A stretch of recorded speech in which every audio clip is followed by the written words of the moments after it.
नमस्कार मंडळी, आज गोकुळ अष्टमी असल्यामुळे आज मी चाललोय मालवणात। आज आमच्या घराकडे गोकुळ बसता। संध्याकाळच्या 7 वाजता गोकुळा गुमटीत ठेवलो। आमच्याकडे गोकुळ ह्यो गुमटीतच ठेवतात।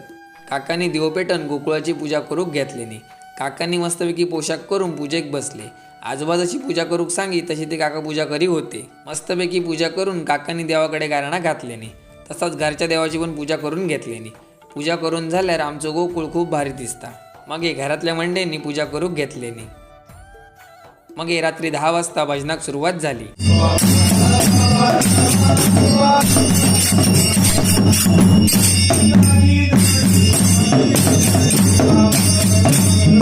आमच्या घराकडचा भजन संपवून आम्ही पोचलो माणगावकरांच्या गोकुळाकडे। तो गोकुळ खूपच भारी दिसा होतो। मग ह्यांच्या घराकडे भजन करूक सुरुवात केलो।